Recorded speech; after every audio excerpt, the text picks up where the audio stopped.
Hello hello hello बच्चों, a very good morning.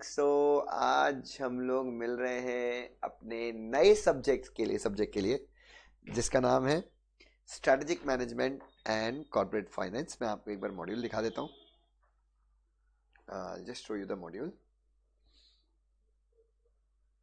चलिए बच्चों, सो नाउ जिन बच्चों ने मुझसे सीएस एग्जीक्यूटिव में बेयर एक्ट पढ़ना मिस किया है, जिनको पता नहीं है कि यार बेयर एक्ट क्या होता है, but still they have manage to pass somehow, तो बच्चों उन बच्चों को यहाँ पे बहुत ज़्यादा मज़ा आने वाला है।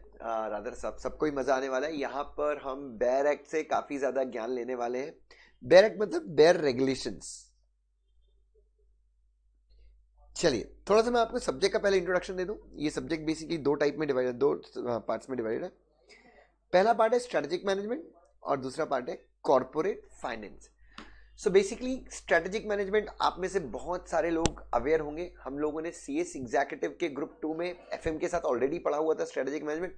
और मेरा यकीन मानिए कि ये strategic management as it is same है, एज इट इज रादर जितना मैंने एनालाइज किया है, आपने सीएस एग्जीक्यूटिव के ग्रुप 2 में स्ट्रेटेजिक मैनेजमेंट ज्यादा पढ़ा था। यहाँ पे तो फिर भी वो काफी कट शॉर्ट है। ठीक है, तो पहला जो पार्ट होगा that would be strategic management. अगर आप देखें तो स्ट्रेटेजिक मैनेजमेंट में जो चैप्टर्स हैं वो मैं आपको बता दूं, और ये 40 मार्क का है।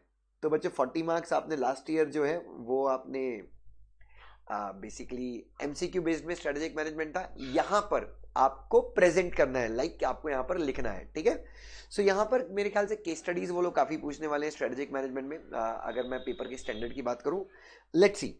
सबसे पहला है introduction to strategic management. Strategy क्या होती है, क्यों जरूरी है बिजनेस के लिए, कंपनी सेक्रेटरी को स्ट्रेटेजी का क्या इस्तेमाल है। बच्चों बेसिकली आजकल हम ये देखते हैं कि कंपनी सेक्रेटरीज जो है वो कहीं ना कहीं मैनेजमेंट में भी शामिल होने लगे हैं। They are made board of directors, और जब वो बोर्ड ऑफ डायरेक्टर में लाइक बोर्ड ऑफ डायरेक्टर का मेंबर बनते हैं तो उनसे कहीं ना कहीं स्ट्रेटजी से रिलेटेड उनके ऊपर रिस्पॉन्सिबिलिटी भी आती है। तो इसलिए बेसिकली हम आपको थोड़ा सा एक एमबीए का जो पोर्शन है वो हम कहीं ना कहीं यहाँ पर कर रहे हैं।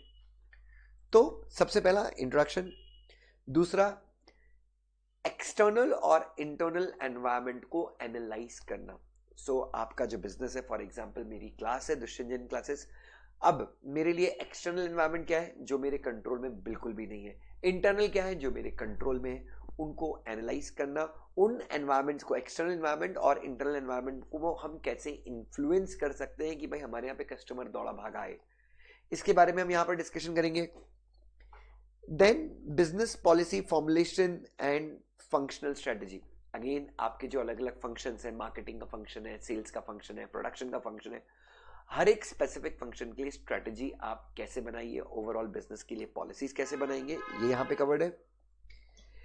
अपनी स्ट्रेटजी को एनालाइज करना। भाई आपने जो स्ट्रेटजी बना रखी है, क्या उस स्ट्रेटजी से आप अपने गोल्स को अचीव कर पा रहे हैं, और अगर नहीं कर पा रहे हैं तो आपको अपनी प्लानिंग में, अपनी स्ट्रेटजी में क्या इंप्रूवमेंट करना चाहिए। Competitive positioning. Now, what is the meaning of competitive positioning? भैया मार्केट में आप अपने कॉम्पिटिटर्स को ध्यान में रखते हुए किस प्रकार से प्लेस्ड हैं, आपके पास कस्टमर क्यों आएगा, आपकी क्या स्ट्रेंथ है जो आपके कॉम्पिटिटर्स में नहीं है। तो यहां पर यह समझा जाएगा, आपके कॉम्पिटिटर्स को एनालाइज करना आपको, और कॉम्पिटिटर को एनालाइज करके आपको यह देखना है कि भाई आप खुद कहां पर स्टैंड करते हैं। तो ये एक चीज है बच्चों, कॉम्पिटिटिव पोजिशनिंग, ये भी काफी अच्छा है।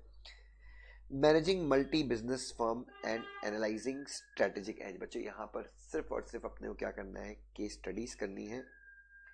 उन हमको बेसिकली यहाँ पे कॉन्ग्लोमरेट्स की केस स्टडीज करनी है। कॉन्ग्लोमरेट्स मतलब वो आर इनटू बड़ी कंपनी जो बहुत सारे बिजनेसेस में है।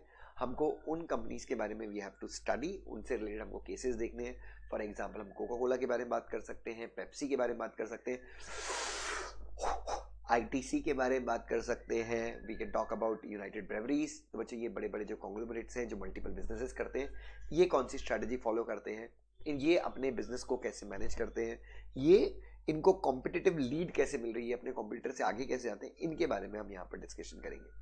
तो ये हमारा 40 मार्क का कौन सा हो जाएगा बच्चों, अपना स्ट्रेटेजिक मैनेजमेंट, जो आईसीएसआई ने बिल्कुल बच्चों आपको ये सब्जेक्ट पास कराने के लिए आपकी झोली में डाल दिए हैं बच्चों। एकदम प्यार से आपको 40 मार्क में से कम यहाँ पर 30 मार्क्स तो आपको हर एक बंदा यहाँ पर ला सकता है बच्चों। और आपके साथ जो आप लोग ओल्ड सिलेबस के बच्चे हैं, क्योंकि अभी जो जून में मोस्टली यहाँ पर जून में सारे बच्चे जो एग्जाम दे रहे हैं वो ओल्ड सिलेबस के एक बच्चे एग्जाम दे रहे हैं. सो आपके लिए तो सबसे बढ़िया चीज ये है बच्चों, आपके लिए सबसे बढ़िया चीज ये है कि आपने ऑलरेडी एक बारी स्ट्रेटेजिक मैनेजमेंट अपने सीएस एग्जीक्यूटिव में पढ़ा है. तो this is the biggest advantage you have. ठीक है, तो यहाँ पे आपको सिर्फ थोड़ा बहुत ही मेहनत करना पड़ेगा. अब बच्चों 60 मार्क्स का यहाँ पर है आपका कॉर्पोरेट फाइनेंस.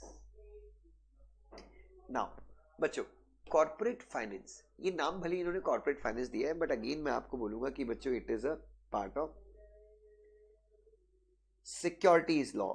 सिक्योरिटीज लॉज भी बोल सकते हैं और आप चाहते तो कैपिटल मार्केट्स भी बोल सकते हैं. तो कहीं ना कहीं इन्होंने कॉर्पोरेट फाइनेंस नाम इसलिए दिया है क्योंकि यहाँ पर मतलब ये यहाँ पे हम पढ़ने वाले तो सिक्योरिटीज लॉ है, सिक्योरिटी से रिलेटेड लॉ ही पढ़ने वाले हैं और सेबी के द्वारा बनाए गए रेगुलेशन ही पढ़ने वाले हैं. बट इन्होंने यहाँ पे कॉर्पोरेट फाइनेंस क्यों दिया है बच्चों? इसके लिए ना आपको थोड़ा सा आपको ना अभी जो हमारा जो मार्केट है सीएस का, मतलब जो अपना जॉब मार्केट है, अपनी प्रैक्टिस का मार्केट है, आपको वो मार्केट देखना पड़ेगा कि भाई इस सब्जेक्ट को कॉर्पोरेट फाइनेंस का नाम क्यों दिया गया है.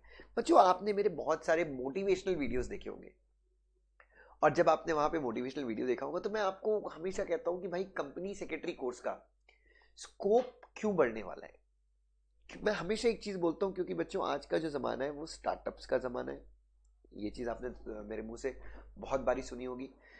और जब हम बात करते हैं चाहे स्टार्टअप्स हो या फिर एस्टैब्लिश्ड कंपनीज हो,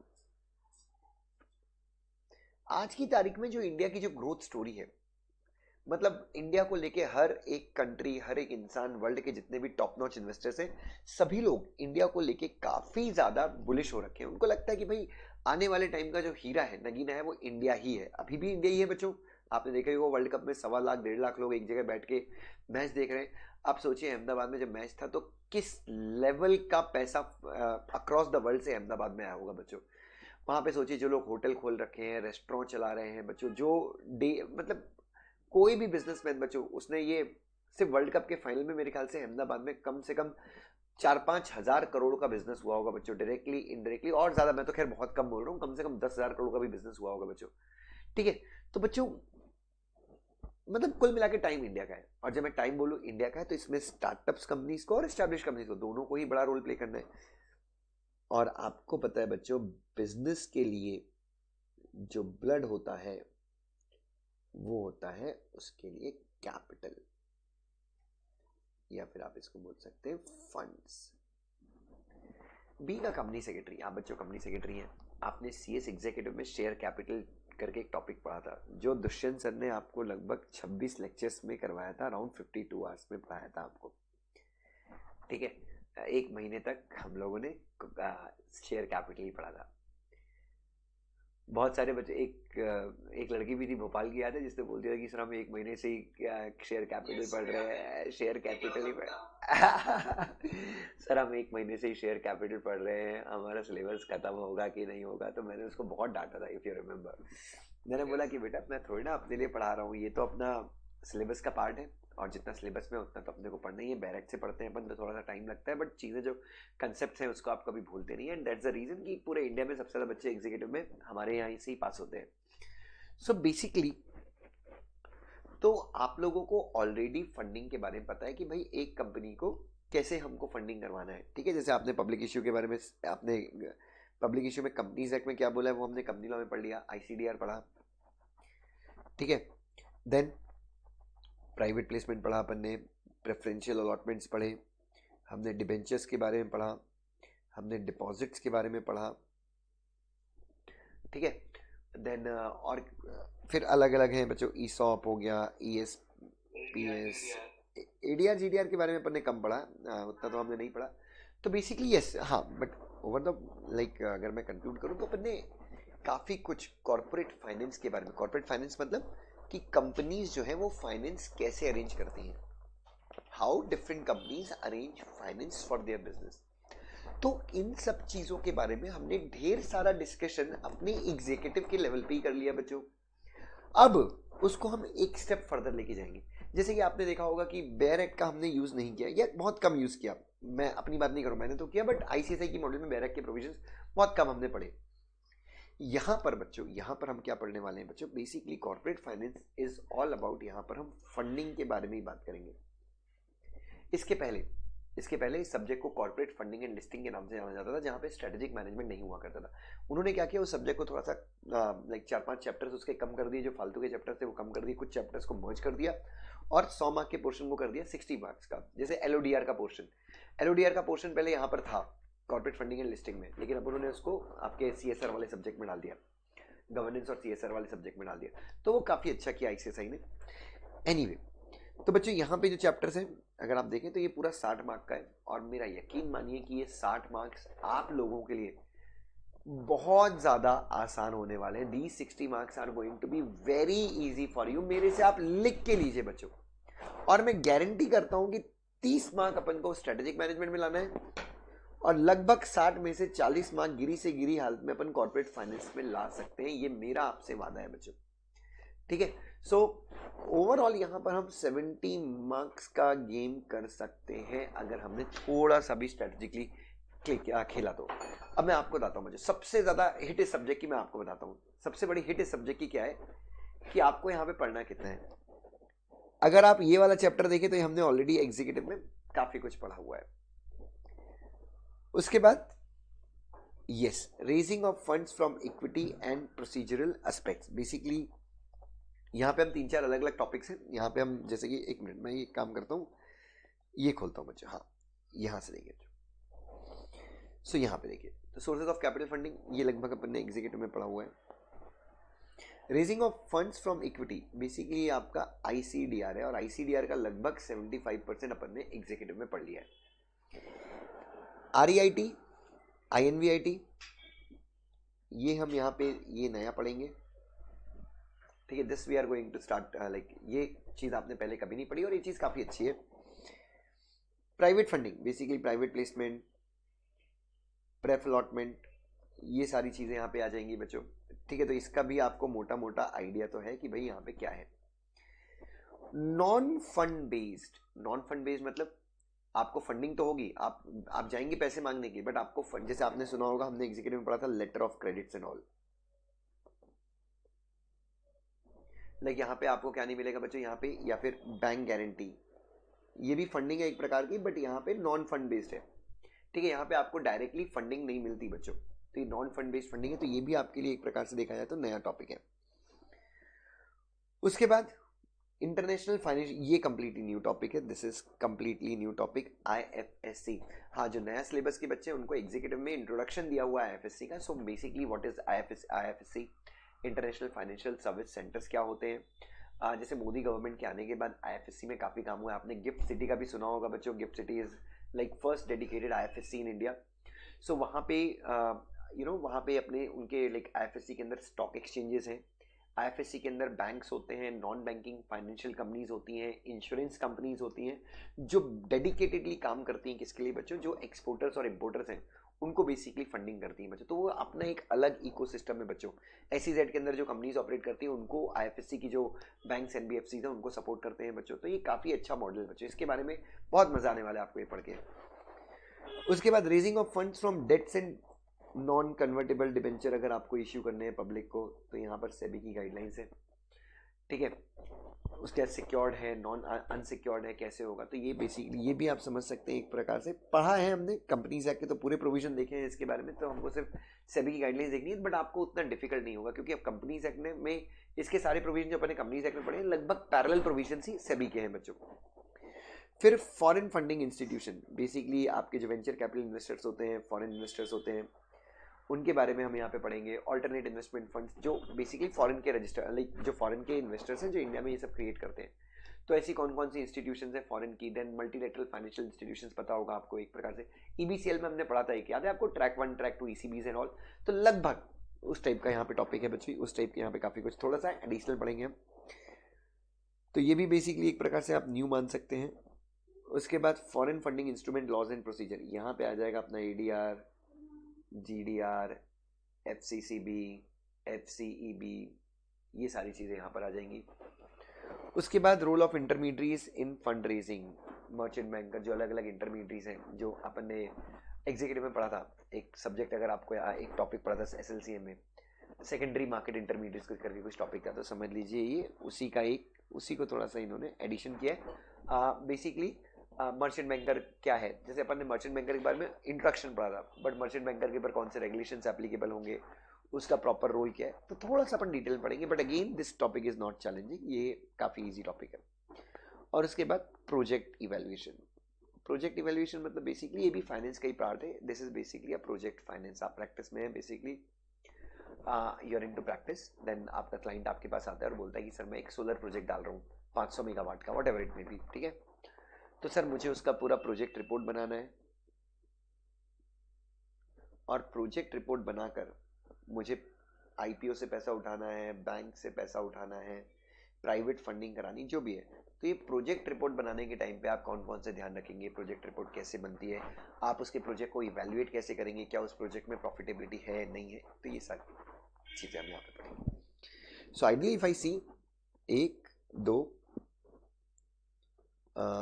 3 4 5 और 6 टॉपिक्स यहाँ पर जो है बेसिकली कंप्लीटली न्यू होंगे, ठीक है।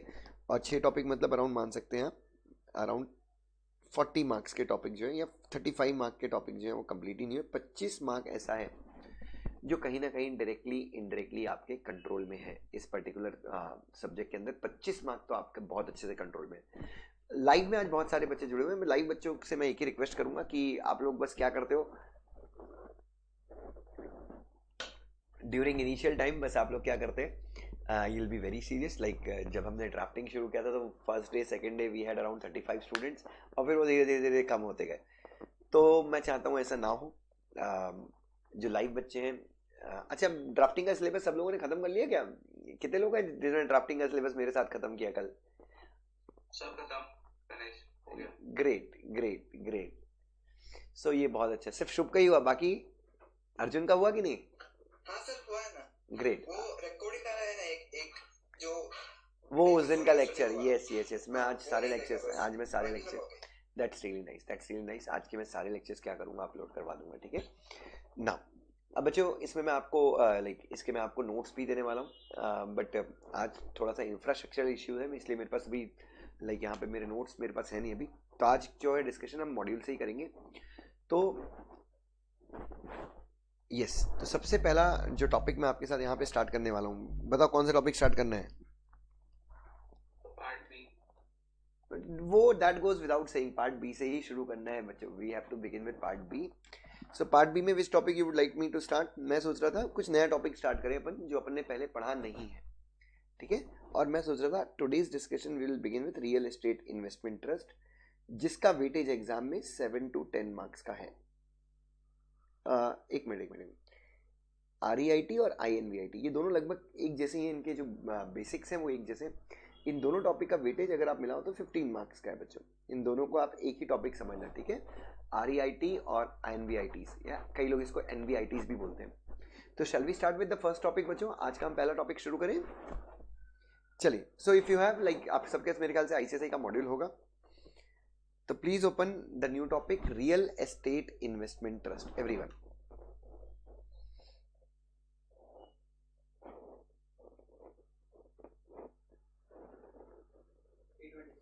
पेज नंबर 326 पे मिल जाएगा आपको बच्चों।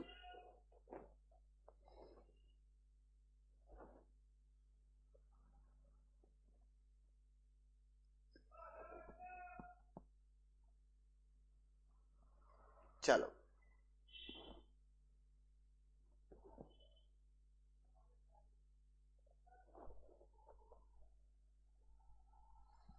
ना, before we begin with real estate investment trust, मैं थोड़ा सा आपको रियल एस्टेट इन्वेस्टमेंट ट्रस्ट के बारे में थोड़ा सा मैं आपको इंट्रोडक्शन देता हूँ, ताकि ये चैप्टर अपने लिए बहुत आसान हो जाए बच्चों। अच्छा, आप में से एग्जीक्यूटिव में मैंने ऑलरेडी काफ़ी अच्छा डिस्कशन किया था रिएट्स को लेके, किसी को है आइडिया बच्चों?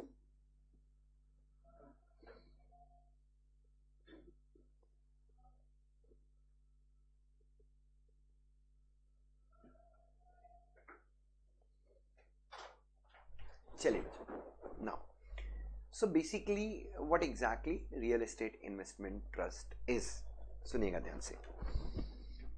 हाँ जी, can someone tell me, can someone give me a brief about real estate investment trust? किसी को थोड़ा बहुत आइडिया है? हाँ शुभ। इन्वेस्ट करते हैं, उसमें कंपनी में पार्ट लेते हैं शेयर में, इसमें रियल एस्टेट प्रोजेक्ट में यस, बेसिकली बच्चों आप एक ही चीज याद रखिए, मैं आपको हमेशा बोलता हूँ, मुझे अगर आप फंडिंग की दृष्टि से या बिजनेस की दृष्टि से सबसे अच्छी कंट्री अगर आप मुझसे बोले पूरे वर्ल्ड में कौन सी, मैं बोलूंगा यूएसए। यूएसए एक ऐसी कंट्री है जहां के लोगों ने एक्चुअली में दिमाग लगाया है बच्चों बिजनेस को ग्रो करने के लिए। बिजनेस को मतलब एक्चुअली में बिजनेस जो किया है बच्चों दिमाग लगा के, वो यूएस के लोगों ने किया है। इंडिया के लोगों ने भी दिमाग लगाया है बच्चों, इंडिया के मारवाड़ी, गुजराती, सिंधी कम्युनिटी ने भी बहुत दिमाग लगाया बिजनेस करने के लिए। बट इंडिया में क्या होता है ना बच्चों, एक बिजनेस ना एक लेवल के बाद बढ़ नहीं पाता। मतलब ठीक है, मतलब हम 1000 करोड़ 2000 करोड़ तक तो वो पहुंच जाते हैं, बट ना उसको उस बिजनेस को हम ग्लोबल लेके नहीं जा पाते बच्चों। जैसे कैंपा कोला, थोड़ा सा मैं यहाँ पे आपको स्ट्रेटेजिक मैनेजमेंट के बारे में बताता हूँ। कैंपा कोला का जो टेस्ट था, वो दिल्ली की कंपनी कैंपा कोला, वो it was as good as और at par with Coca Cola. But Campa Cola को रिलायंस इंडस्ट्रीज ने, मुकेश अंबानी कंपनी ने 20 करोड़ में खरीद लिया बच्चों। और कोका कोला का वैल्यूएशन तो आप कर ही नहीं सकते बच्चों, इतना भयंकर वैल्यूएशन होगा कोका कोला का। तो कहीं ना कहीं उन्होंने अपना बिजनेस तो बड़ा किया, बट हम बिजनेस को बहुत बड़ा ग्लोबल स्केल पे, लार्ज स्केल पे लेके नहीं जा सके। अमेरिका में बच्चों, जो अमेरिका के जो महापुरुष हुए हैं, जैसे कि बच्चों आपने सुना होगा फ्रैंकलिन टेम्पल्टन, जेपी मॉर्गन, ऐसे जो बड़े बड़े लोग जो हुए हैं बच्चों अमेरिका में, इन लोगों ने अपने बिजनेस को दे हैव टेकन ग्लोबल। और बिजनेस ग्लोबल कैसे आता है बच्चों? बिजनेस ग्लोबल तभी जा सकता है जब आपके पास सही समय पे क्या हो, सही फंडिंग हो, और उस फंडिंग का सही क्या हो, यूटिलाइजेशन हो बच्चों, तभी आपका बिजनेस ग्लोबल जाता है। अब real estate investment trust is also, it is a concept that was developed in the USA. Again USA के लोग हैं बच्चों, दिमाग वाले हैं। मतलब इंडिया में भी शायद ये दिमाग, इंडिया में ऑलरेडी मैं बोल रहा हूँ यूएस के पहले ये दिमाग लग चुका होगा, लेकिन अगेन हम इस दिमाग को ना लार्ज स्केल पे लेके नहीं जा सके। जैसा कौन लेके गया? यूएस के लोग लेके गए बच्चों। अब आप ध्यान से देखिए। अच्छा, तो फॉर एग्जाम्पल बच्चों, जैसे मैं अभी इंदौर आया,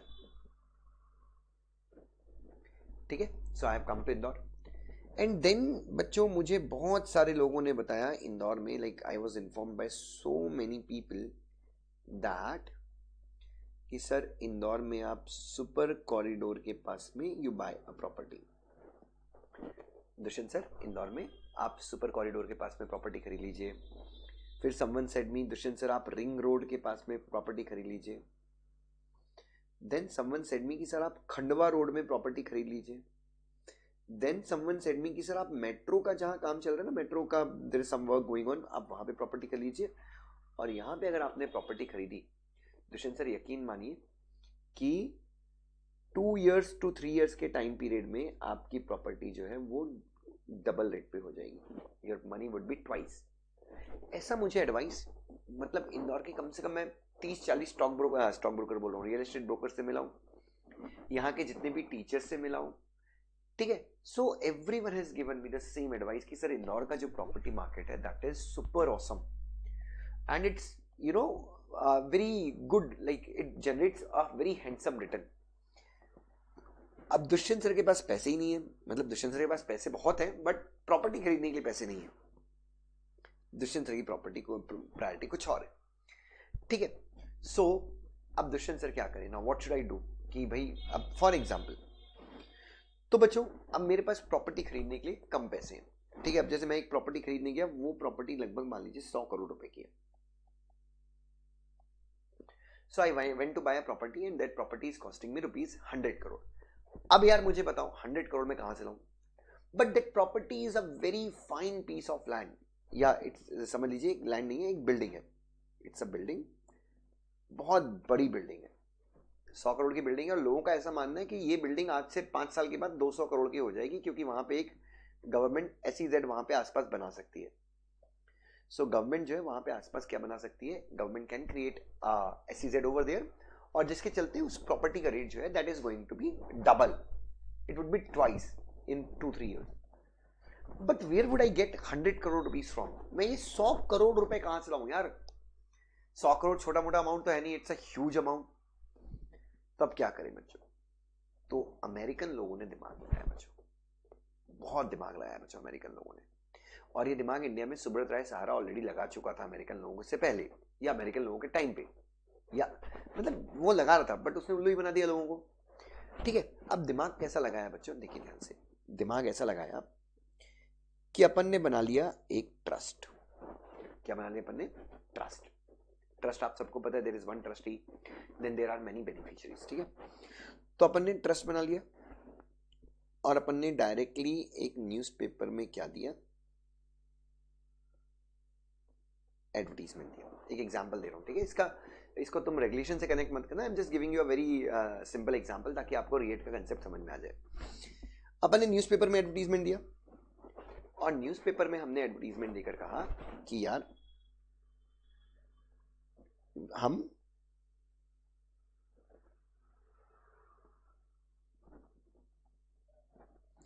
वी आर सेलिंग यूनिट्स।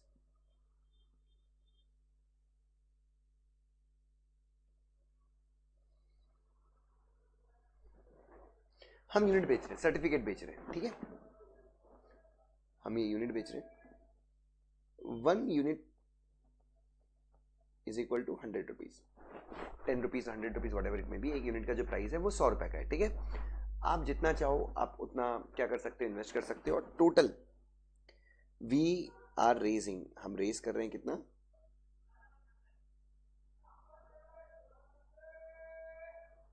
हम 100 करोड़ रुपीज रेज कर रहे हैं। टोटल हम 100 करोड़ रुपीज रेज कर रहे हैं और 100 करोड़ रुपीज रेज करके जो हमको पैसा मिलेगा, whatever money that we are going to generate, उस पैसे को हम क्या डालने वाले हैं, उस पैसे को हम रियल एस्टेट में इन्वेस्ट करेंगे।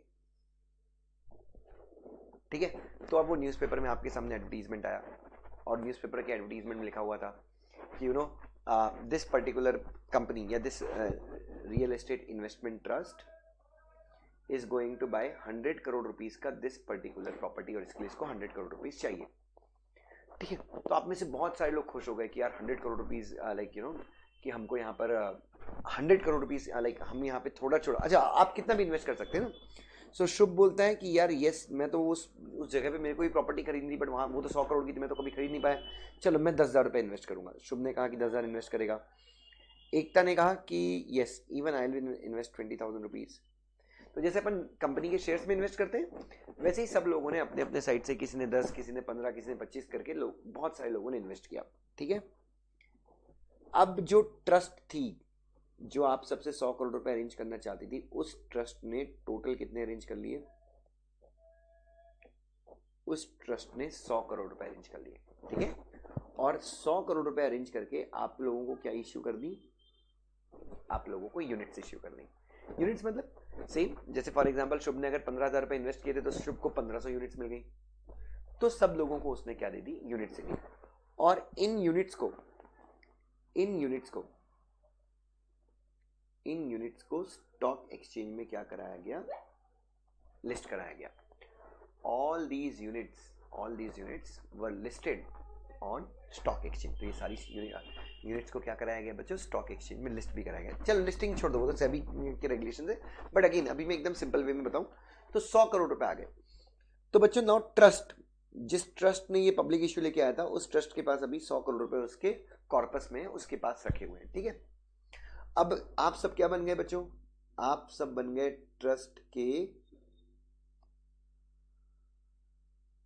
यू ऑल बिकेम, आप अपने आप को मेंबर भी कह सकते हैं या फिर आप बेनिफिशियरीज भी कह सकते हैं। और आपका स्टेक कितना है, जितने रुपए आपने क्या करे हैं, इन्वेस्ट करे हैं। ठीक है, नाउ अब 100 करोड़ रुपए आ गए बच्चों, ट्रस्ट हैज 100 करोड़ रुपीज।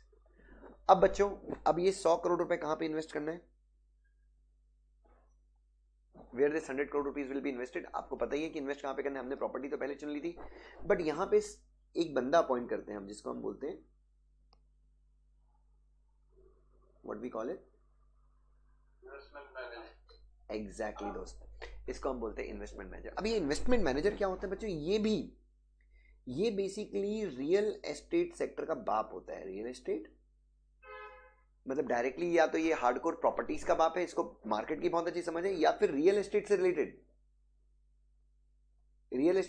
इसने इसको फंड मैनेजमेंट का बहुत अच्छा अधिकार, लाइक या तो ये हार्डकोर रियल एस्टेट वाला है या फिर ये एक फंड मैनेजर रह चुका है जिसने रियल एस्टेट सेक्टर के म्यूचुअल फंड्स वगैरह में इन्वेस्ट करा है, मतलब रियल एस्टेट सेक्टर का ये बाप है।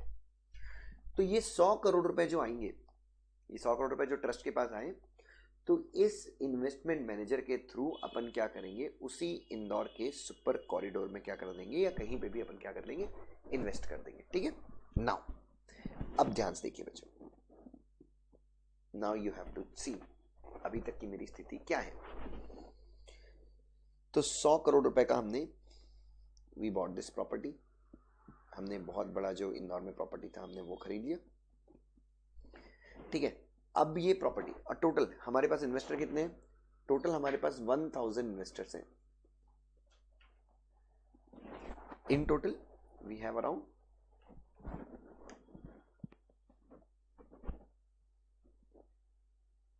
इन total we have around 1000 investor. बच्चों हमारे पास 1000 इन्वेस्टर्स हैं।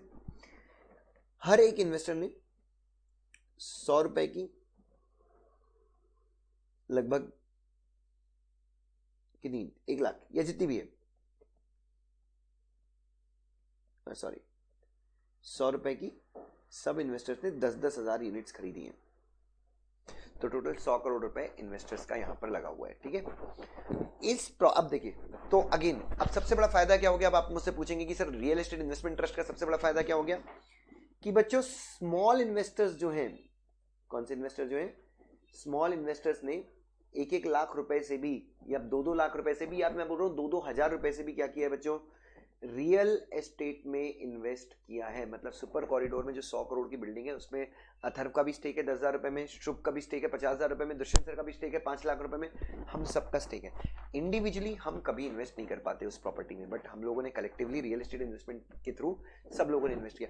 अच्छा, ये प्रॉपर्टी की ओनरशिप किसके नाम पे होगी, प्रॉपर्टी की ओनरशिप ट्रस्ट के नाम पे होगी या ट्रस्टी के नाम पे होगी, और हम सब इस ट्रस्ट के क्या रहेंगे बच्चों, बेनिफिशियरी रहेंगे। Exactly, we all will be beneficiary.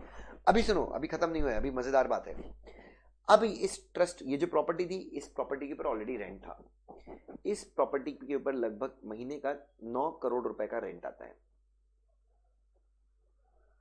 या साल का, लेट्स टेक इट प्रैक्टिकली, साल का 9% का 9 करोड़ रुपए का रेंट आता है। ठीक है, सो 9 करोड़ रुपए इसको रेंट पे मिलते हैं।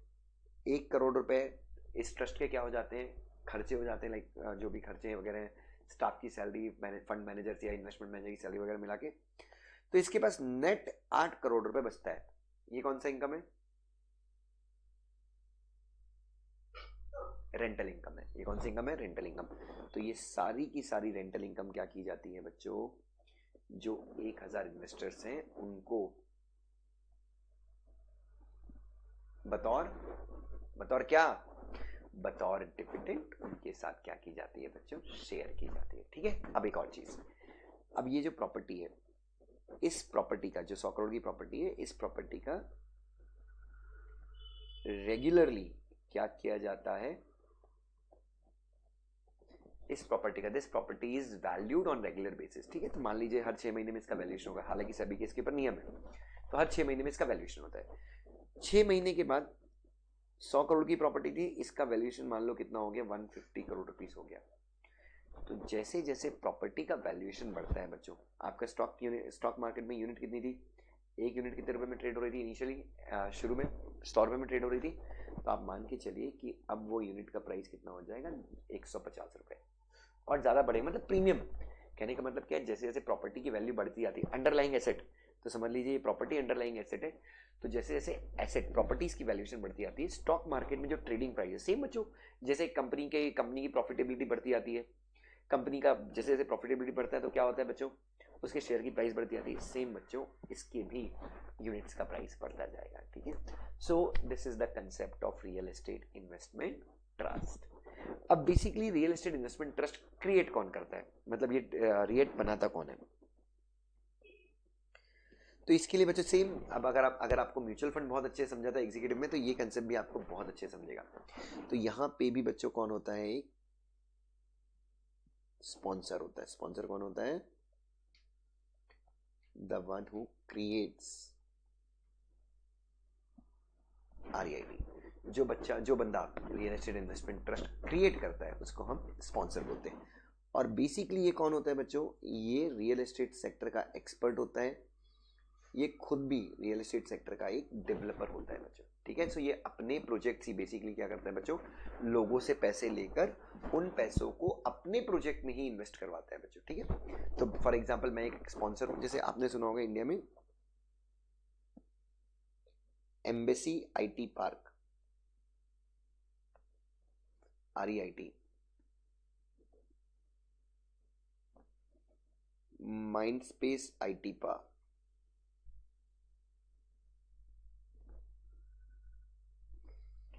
ठीक है, IIFL वेंचर्स, REIT, ठीक है। फिर एक इंडिया वेंचर्स, REIT, ये कुछ लिस्टेड, मतलब इंडिया में this was the first REIT। Blackstone group, आपको पता ही होगा, वर्ल्ड की 90% बेस्ट कंपनीज में 20-30% स्टेक ब्लैकस्टोन ग्रुप को, ये कई लोग तो बोलते हैं कि ब्लैकस्टोन ग्रुप पूरे वर्ल्ड को ही ओन करता है। और दूसरा बैंगलोर की company embassy, real estate company embassy. तो इन दोनों के बीच में क्या है, ये एक प्रकार से ये दोनों ने मिलके ये embassy IT park real estate investment trust, ये दोनों स्पॉन्सर हैं बच्चे इसके, ठीक है। सेम माइंड स्पेस में भी मेरे ख्याल से ब्लैकस्टोन ग्रुप भी है, ब्लैकस्टोन ग्रुप और माइंड स्पेस जो कंपनी है, आई बिलीव ये भी फ्रॉम बैंगलोर ही है, they are also from Bangalore. तो ये कुछ कंपनीज हैं जो क्या है बच्चों, ये कुछ नॉट कंपनीज, ये कुछ investor real estate investment trust हैं जो लिस्टेड है, ठीक है। तो ये बेसिकली जो स्पॉन्सर होता है, व्हाट डज दैट, वो स्पॉन्सर ही क्या होता है बच्चों, स्पॉन्सर रियल एस्टेट सेक्टर का ही बंदा होता है, और इन्वेस्टमेंट मैनेजर भी बेसिकली स्पॉन्सर ही एक अलग से कंपनी बनाता है, एक अलग से एक सेपरेट एंटिटी क्रिएट करता है स्पॉन्सर, जो इन्वेस्टमेंट मैनेजर बनती है, ठीक है। तो स्पॉन्सर ही क्या करता है बच्चों, फॉर एग्जांपल अगर मैं एक रियल एस्टेट कंपनी हूँ तो मैं क्या करूँगा, मैंने एक बहुत बड़ा, ऐसे बहुत सारे 5-6 बिल्डिंग बनाए, आईटी पार्क बनाया, बहुत बड़ा आईटी पार्क बनाया, ठीक है, 10,000 करोड़ का ये आईटी पार्क बना, ठीक है। तो मैं क्या करूंगा बच्चों, आईटी पार्क बनने के बाद डायरेक्टली क्या करूंगा, एक real estate investment trust create करूंगा, और पब्लिक से कितने ले लूंगा, 10,000 करोड़ रुपए ले लूंगा, और अपनी इन्वेस्टमेंट मैनेजर तो मेरा ही बंदा रहेगा। और ये सारी चीज़ें मैं स्कीम में चोरी छुपे कुछ नहीं करता, मैं ये सारी चीज़ें स्कीम में डिस्क्लोज करता हूँ कि मैं खुद स्पॉन्सर हूँ, मैंने ये रियल एस्टेट इन्वेस्टमेंट ट्रस्ट बनाया, मेरे पास ये 5 प्रॉपर्टीज़ हैं, ये 5 प्रॉपर्टीज़ जो हैं ये कौन सी प्रॉपर्टीज़ हैं, ये रेंट जनरेटिंग प्रॉपर्टीज़ हैं, और इन प्रॉपर्टीज़ को मैं क्या कर रहा हूँ, REIT में ट्रांसफ़र कर रहा हूँ, 10,000 करोड़ की प्रॉपर्टीज़ हैं, और 10,000 करोड़ रुपए मैं इन्वेस्टर से मांगता हूँ। लेकिन अब यहाँ पे सेबी ने बोला है कि एटलीस्ट, अपन को याद है अपन ने एक प्रमोटर कॉन्ट्रीब्यूशन का कंसेप्ट पढ़ा था, 20% याद है, क्यों पढ़ा था मैंने, और उसके पीछे मैंने लॉजिक क्या बताया था आपको एग्जीक्यूटिव में, कि 20% he would be responsible, very nice very nice, in the same manner. तो यहाँ पे भी कहा है कि अब यहाँ पे स्पॉन्सर बहुत सारे लोग होते हैं, मतलब जो बेसिकली ऐसा देखा गया है कि ये जो REIT होते हैं यहाँ पे स्पॉन्सर एक से ज़्यादा होते हैं, 3-4 लोग 5 लोग स्पॉन्सर होते हैं। तो सेबी की गाइडलाइंस के हिसाब से, सेबी ने जो गाइडलाइंस बनाई है, तो पोस्ट इशू, लाइक इशू आने के बाद कम से कम 5% एक इंडिविजुअल, कम से कम 5% एक इंडिविजुअल, एक सिंगल स्पॉन्सर को रखना है, और सारे स्पॉन्सर्स को मिलाकर कम से कम 15% रखना है बच्चों पोस्ट इशू, ठीक है। और ये 3 इयर्स के लिए क्या रहता है, लॉक इन रहता है। अगर आपका 15% ज़्यादा है तो जो 15% ज़्यादा है वो 1 साल के लॉक इन रहेगा। सेम कि इनिशियल लेवल पे क्या चाहिए बच्चों, REIT को सपोर्ट चाहिए इनिशियल लेवल पे, सो कम से कम 3 साल तक अगर इसका हमने 15% स्टेक रखा, तो अगर एक ही स्पॉन्सर है तो उस अकेले का कम से कम 15% होना चाहिए, ठीक है। एक से ज़्यादा स्पॉन्सर है तो कम से कम एक का 5 होना चाहिए, और कलेक्टिवली क्या होना चाहिए, collectively they must be 15%। And believe, और ये जो मैं बोल रहा हूँ ये एटलीस्ट बोल रहा हूँ, एटलीस्ट मतलब कम से कम इतना होना चाहिए, ठीक है ना। तो ये सूटेबल किसके लिए बच्चों, ये सारी चीज़ें क्रिएट करना ऑलरेडी उन लोगों के लिए सूटेबल है जिनके पास प्रोजेक्ट्स हैं। अब अथर बोलेगा, यशुभ बोलेगा सर मेरे को भी क्रिएट करना है, तो सही बोलेगी नहीं, पहले तुमको यार रियल एस्टेट सेक्टर का एक्सपीरियंस होना चाहिए। तुम इन्वेस्टर का पैसा लेके तुमने ऐसी वैसी प्रॉपर्टीज में डाल दिया तो क्या होगा। तो चाहे आप और इन्वेस्टमेंट मैनेजर भी बेसिकली स्पॉन्सर का ही बंदा होता है, but it is a separate entity, ये ध्यान में रखिएगा। तो बच्चों ये हो गया अपने रियल। अच्छा, अब सेबी ने यहाँ पे क्या बनाए हैं, सेबी ने क्या बनाया बच्चों, SEBI real estate investment trust regulations 2014। 2007 में ही, इनफैक्ट ईयर 2000 से ही सेबी तैयारी कर रही थी। बट बच्चों मैंने हमेशा बताया कि हमारे देश में एक पूर्ण बहुमत की सरकार होनी चाहिए, एक अच्छी सरकार होनी चाहिए। कोशिश चल रही थी सेबी की 2002, 3, 4, 5, 6 साल से कोशिश चल रही थी कि भाई रेगुलेशंस बने। But when Modi government came into power, when, और मोदी गवर्नमेंट भी छोड़ दो, अब अरुण जेटली जो खुद से लॉ का एक्सपर्ट है बच्चे, जो खुद से कॉर्पोरेट लॉ का माहिर आदमी था, when he became the finance and corporate affairs minister, तब बच्चों जैसे ही उनकी सरकार बनी बच्चों, खटाक से उन्होंने क्या किया बच्चों, इन रेगुलेशंस को नोटिफाई कर दिया। मतलब उन्होंने नोटिफाई सेबी नहीं किया, बट ऑर्डर्स उन्होंने दिया। तो बच्चों अब तो इंडिया में पूरा, तो इंडिया में officially real estate investment trust की एंट्री कब हुई बच्चों, एंट्री हुई 2014 में, ऑर्गेनाइज्ड वे में बच्चों। और देखिए जब 2014 में एंट्री हुई तो 2018-19 में, मतलब 4-5 साल तो लोगों को समझने में लगे, 18-19 में पहली लिस्टिंग हुई इंडिया में बच्चों। और आपको जान के खुशी होगी, मैंने बताया भी है कि मेरी student who was a rank holder in CS executive, मैं नाम भूल गया यार, she was doing her articleship, I think मैं उनसे बात करूंगा, शायद वो जॉब, सम कुमार, अब देखना इंटरव्यू भी होगा उसका मेरे चैनल पे। शी वॉज फ्रॉम बैंगलोर, उनके उसकी मम्मी भी सीए थी, उसके पिताजी भी सीए थे। तो उनका like she was working there as an article, वो काम कर रही थी वहाँ पे, 25,000 रुपये का स्टाइपेंड था। 2 साल पहले मेरी बात, 2 साल पहले मेरी बात हुई थी, व्हेन शी इन्फॉर्म मी। तो कुमार कौन सी, प्रांजल नहीं, सॉरी मैं भूल गया। सो हाँ जी, सो ये रेगुलेशंस बच्चों, ये रेगुलेशन 2014 में बने और कंपनी। अब बच्चों एनीवे, अब यहाँ पे एक क्या होता है, ट्रस्टी होगा, जो अपन सबको पता है जो क्या होता है, इंडिपेंडेंट पर्सन होगा जो सेबी के साथ रजिस्टर्ड होगा एज अ डिबेंचर ट्रस्टी। तो इधर देखो, स्पॉन्सर अपनी जिम्मेदारी सही तरीके से निभा रहा है नहीं निभा रहा है, इन्वेस्टमेंट मैनेजर सही तरीके से अपनी जिम्मेदारी निभा रहा है नहीं निभा रहा है, ये सारे काम, ये सारी चीजें, ये सारी जिम्मेदारी किसके ऊपर है चेक करने की बच्चों, ट्रस्टी। वॉच डॉग कौन है बच्चों यहाँ पे, trustee is a watch dog.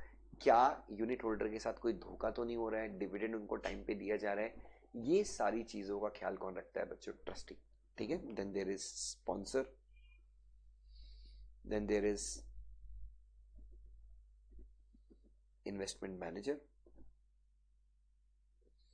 There would be a valuer, valuer भी होंगे बच्चों। अब यहाँ पे, अब रियल एस्टेट इन्वेस्टमेंट ट्रस्ट, अब एक चीज और समझिए बच्चों। अब बच्चों रियल एस्टेट इन्वेस्टमेंट ट्रस्ट के नाम में क्या है, रियल एस्टेट है बच्चों। कम से कम 80% रियल एस्टेट इन्वेस्टमेंट ट्रस्ट के पास जो एसेट्स हैं, कम से कम 80% जो एसेट्स हैं, they have to be in hardcore real estate. और हार्डकोर रियल एस्टेट में भी रेंट जनरेटिंग प्रॉपर्टी में कम से कम इनको 80% डालना है, ठीक है। और मैक्सिमम 20% ये रियल एस्टेट के अलाइड एरियाज में डाल सकते हैं, अलाइड मतलब दूसरे एरियाज में डाल सकते हैं, जैसे रियल एस्टेट की कंपनीज के स्टॉक्स में डाल दिया, ठीक है। लेकिन 80% इनको कहाँ पे डालना है बच्चों, 80% इनको हार्डकोर रियल एस्टेट में डालना है। एक चीज हो गई, हाँ क्यों, क्योंकि बच्चों इनका काम ही क्या है बच्चों, इनका काम ही है कि rental income, basically real estate investment trust का अगर आप मुझसे बोलो दुष्यंत सर एक लाइन में आप इसका ऑब्जेक्टिव बता दो, तो मैं एक लाइन में अगर इसका ऑब्जेक्टिव आप मुझसे पूछे, मैं एक ही चीज कहूंगा कि real estate investment trust basically छोटे छोटे निवेशकों को, बहुत, जिसने 500 रुपए भी इन्वेस्ट किया है, अब जैसे एम्बेसी आईटी पार्क का एक यूनिट मेरे ख्याल से 350 रुपए का है, सो अथर बोलेगा मैं एक यूनिट खरीदूंगा, तो एक यूनिट 350 रुपए में अगर आपने एम्बेसी आईटी पार्क का खरीदा है तो आपको प्रोपोर्शनेट रेंट मिलेगा, मतलब डिविडेंड मिलेगा। तो जो आपको डिविडेंड मिल रहा है वो कहां से मिल रहा है बच्चों, that dividend you are getting from real estate income, real estate rental income. तो छोटे छोटे इन्वेस्टर्स को भी रेंटल यील्ड प्रोवाइड करना, ये रियल एस्टेट इन्वेस्टमेंट ट्रस्ट का क्या है बच्चों, ऑब्जेक्टिव है, ठीक है। और यूएस में तो बम फाड़, आप देखो ना यार, यूएस में इतनी बड़ी बड़ी बिल्डिंग्स क्यों बनी है, कैसे बनी? क्या आपको लगता है एक आदमी एक रियल एस्टेट कंपनी इतनी बड़ी बिल्डिंग 50,000 करोड़ की बिल्डिंग है 25,000 करोड़ की बिल्डिंग बना सकती? नहीं, जब तक उसमें पब्लिक की फंडिंग ना हो तब तक। आप कोई भी कंपनी देख लो, वर्ल्ड की कोई भी कंपनी देख लो, बड़ी कब बनी है? जब उसको पब्लिक की फंडिंग मिली है। तो इतनी बड़ी बड़ी बिल्डिंग तभी बन सकती है बच्चों जब पब्लिक की फंडिंग हो।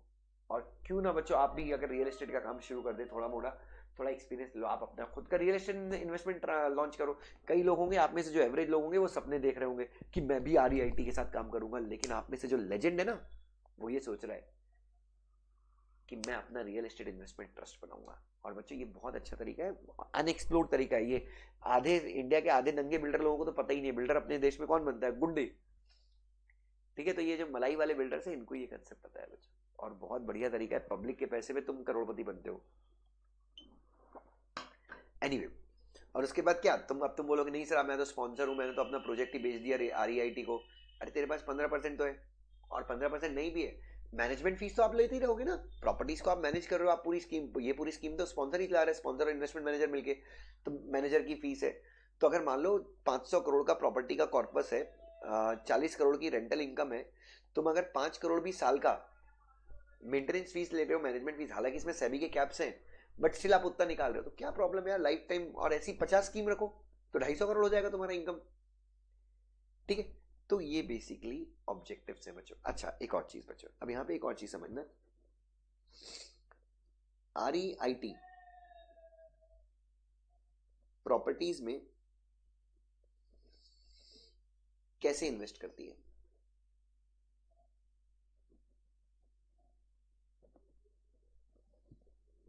ध्यान देखिए बच्चों, रियल एस्टेट इन्वेस्टमेंट ट्रस्ट जो है, how does it invest in the properties? कैसे इन्वेस्ट करती है? पहला, डायरेक्टली। दूसरा, होल्डिंग कंपनी के थ्रू। अब होल्डिंग कंपनी भी क्या करती है बच्चों? होल्डिंग कंपनी या तो डायरेक्टली इन्वेस्ट कर देगी, या फिर होल्डिंग कंपनी क्या क्रिएट करती है बच्चों? यहाँ पे स्पेशल पर्पस व्हीकल्स क्रिएट करती है ना। होल्डिंग कंपनी क्या है बच्चों? एक चीज याद रखिएगा बच्चों, holding company, special purpose vehicle, ये सारी अलग अलग तरीके हैं जिसके थ्रू रियल REIT क्या करती है? प्रॉपर्टीज में इन्वेस्ट करती है। ठीक है, जैसे 80% REIT को रियल एस्टेट में रखना है, तो REIT होल्डिंग कंपनी के थ्रू, स्पेशल पर्पस व्हीकल के थ्रू भी क्या कर सकती है बच्चों? रख सकती है। होल्डिंग कंपनी में कम से कम, होल्डिंग कंपनी वो है जिसमें 50%, कम से कम 50% और कंट्रोल किसका रहता है बच्चों? रियल एस्टेट इन्वेस्टमेंट ट्रस्ट का रहता है। ठीक है, सो REIT क्या करेगी बच्चों? What REIT would do? REIT पैसा लगाएगी किसमें? होल्डको में। होल्डको भी क्या कर सकती है बच्चों? प्रॉपर्टीज में इन्वेस्ट कर सकती है, या फिर होल्डको, इधर देखो बच्चों, होल्डको क्या कर सकती है बच्चों? एक special purpose vehicle, special purpose vehicle अपने एग्जीक्यूटिव में पढ़ा था, एक कंपनी होती है जो स्पेसिफिक पर्पस के लिए बनती है, कंपनी या फिर LLP जो एक स्पेसिफिक पर्पस के लिए बनती है। सो होल्डिंग कंपनी ने मान लो स्पेशल पर्पस व्हीकल एक कंपनी बना ली, XYZ प्रोजेक्ट लिमिटेड। ठीक है, और ये SPV क्यों बनाई है बच्चों? किसी पर्टिकुलर रियल एस्टेट प्रॉपर्टी को क्या करने के लिए? डेवलप करने के। तो बच्चों REIT कैसे इन्वेस्ट कर सकती है? या तो डायरेक्टली इन्वेस्ट कर सकती है, but most of the cases में रियल एस्टेट इन्वेस्टमेंट ट्रस्ट कैसे इन्वेस्ट करती है? होल्डको के थ्रू। और होल्डको किसमें पैसा डालती है बच्चों? Special purpose vehicle. Special purpose vehicle क्यों? क्योंकि बच्चों आपको पता है ना कि कई जगहों पे प्रॉपर्टीज कंप्लीटेड नहीं है, तो उन प्रॉपर्टीज को क्या करना है? कंप्लीट करना है, और उस प्रॉपर्टी के अकाउंट सेपरेट होंगे। तो स्पेशल पर्पस व्हीकल ने मान लो कोई प्रोजेक्ट है जिसको real estate investment trust hold नहीं करती, कौन होल्ड करता है? स्पेशल पर्पस व्हीकल ओनर है इसकी। और स्पेशल पर्पस व्हीकल में होल्डिंग कंपनी का 70% स्टेक है, 30% स्टेक किसी JV पार्टनर का है, जो लोकल जिसका लैंड का ओनर होगा ना उसका 30% होता है, ऐसा कुछ होता है, आपको पता होगा। तो ये बिल्डिंग बन जाएगी, इस बिल्डिंग का 70, इस बिल्डिंग से अब जो भी इनकम आएगी वो किसको मिलेगी? 70% तो इसको मिलेगी, SPV को। ये होल्डिंग कंपनी को ट्रांसफर करेगी अपनी इनकम डिविडेंड के फॉर्म में, और ये इसको करेगी ट्रांसफर। तो बच्चों क्योंकि रियल एस्टेट में आप डायरेक्टली इन्वेस्ट, हर एक इन्वेस्टमेंट REIT के थ्रू रूट नहीं कर सकते, क्योंकि रियल एस्टेट स्ट्रक्चर ऐसा है, मार्केट ऐसा है कि जहां पे अगर आपको कोई प्रॉपर्टी डेवलप करनी है या फिर कोई प्रॉपर्टी खरीदनी है, तो आपको पूरी प्रॉपर्टी हो सकता है 100% ना मिले, उस प्रॉपर्टी में आपको 50% स्टेक मिले, 50% किसी के साथ पार्टनरशिप करना पड़े। खैर ये बात की बात है, बट मैंने आपको एक आइडिया दे दिया मोटा मोटा। आगे ये सारे स्ट्रक्चर्स को हम क्या करेंगे बच्चों, आगे मैं बहुत सारे स्ट्रक्चर्स हो गए, बहुत सारी, ये जो मैंने 80% का कंसेप्ट बताया, मैं इन सबको अनलॉक करूंगा। अभी तो मैंने आपको सिर्फ एज एन इंट्रोडक्शन ये सारी चीजें बताई हैं। सो बच्चों मुझे एक चीज बताइए, बेसिक्स क्लियर है? Is everyone clear with the basics of real estate investment trust? कि हाँ अब बस, अब सेबी ने बच्चों, तो ये मैंने आपको ये बता दिया। अब सेबी क्या करेगी बच्चों, व्हाट वुड सेबी डू? अब यहाँ पे सेबी का रोल क्या है? कुछ नहीं बच्चों, सेबी स्पॉन्सर की ड्यूटी बता देगी, ट्रस्टी की ड्यूटी बता देगी, फिर सेबी ये बता देगी कि आरईआईटी अपने इन्वेस्टमेंट को कैसे रूट करेगी, एक सिंगल प्रोजेक्ट में कितना इन्वेस्ट कर सकते हैं, एक सिंगल सिटी में कितना, सिंगल सिटी के अंदर जो प्रोजेक्ट है उसमें कितना इन्वेस्ट कर सकते हो, क्या रियल एस्टेट इन्वेस्टमेंट ट्रस्ट को करना है, क्या नहीं करना है, लिस्टिंग कैसे होगी, पब्लिक इशू कैसे है, सब। लेकिन कोर जो है, स्पॉन्सर की ड्यूटीज क्या है, स्पॉन्सर को कब भागना नहीं है छोड़ के, स्पॉन्सर बीच में छोड़ के भाग गया तो क्या होगा, तो जो भी चीजें हैं बच्चों अब वो आगे हम डिस्कस करेंगे। I hope this made a sense. तो बच्चों आज की लेक्चर को हम यहीं पे अल्पविराम देंगे, बाकी का डिस्कशन हम कल कंटिन्यू करेंगे, ठीक है? I hope you got the basics बच्चों। Yes sir. और बहुत दिन के बाद वो एनसीएलटी के रूल्स वगैरह पढ़ने के बाद आज बहुत टाइम के बाद सबको लेक्चर में इंटरेस्ट आया होगा कि चलो यार आज थोड़ा मजा आया। चलिए बच्चों, सॉरी बेटा, ये जो चार्ट आपने बताया ना, ये तो यार चलेगा, आई ट्राई, चलेगा, आई जस्ट ट्राई, ठीक है प्लीज। अरे नहीं रे बाबा, टेक्निकल नहीं है, this is very easy subject, let me tell you, this subject is very easy, you will be scoring great marks in this subject, ठीक है? चलिए कल से अपन कंटिन्यू करेंगे। कल से थोड़ा टाइम में जल्दी करूंगा, कल से 9 बजे का लेक्चर रखूंगा, तो 9 से 10:30 तक का तो 1.5 घंटे रोज मिल जाएंगे, तो अच्छा होगा, ठीक है? चलिए प्लीज अपना ध्यान रखिएगा सब लोग, मिलते हैं कल बच्चों। Thank you sir. Thank you so much बेटा, thank you so much, thank you so much, God bless you.